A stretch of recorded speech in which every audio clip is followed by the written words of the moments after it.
онкологиялық ооруларга теринин тышынан чыгып алса да болот, жана экзема, псориаздарға жакшы боло турган суу бул.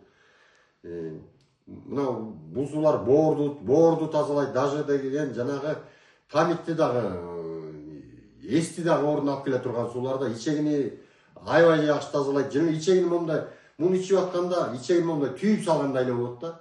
Эми кээ бир кишиге ар кандай болот, кээ бирөө организмге жараша. Көбүнчөсү ушул ичегиден баштап тазалайт. Могу көк суу менен биринчи сууну чередеп айдап кошуп иче берсе болот. Мисалы бул көк сууну ачкарын, булардын баары эле бир маал ачкарын ичилет да, калган тамактан кийин ичсеңер болот.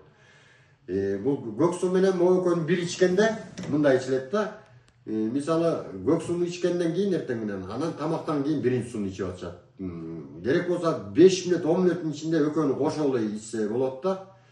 Бул сууну өзүңөр билесиздер, ар ким өзүнүн эмесине жараша, баягы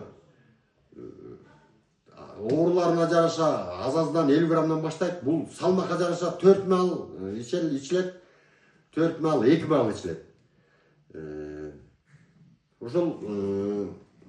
Ошо туугандар, бул көк суу жана метиленовый синий, муну дүйнө боюнча профессорлор чыгарып келе албай атышкан. Бул деген биздин сууга кошулганда бул суу аябай мындай таасир берип атат. Элибиздин баары жакшы результаттарды алып атат.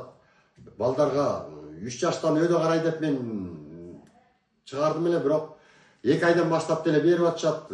Ошол мына аллергия баарына жардам берип атат. Азыр мына ичкен жеген тамак ашыбыздан организмибиздин баары болбой калды. Ошолордун баарын чыгарчу суулар, туугандар, мына могу суу ручкасы көк, крышкасы кызыл. Мунун аты экинчи суу плюс болот да. Мөрөк суу 2 плюс деген ат менен чыгат. Ушуларды жакшылап тууралап колдонсоңор болгон оорулардын баарына жакшы жардам берип атат. Баарыңыздарга ден соолук каалайм. Аллахым шифасын берсин. Ниет кылып ичиңиздер. Ошо туугандар.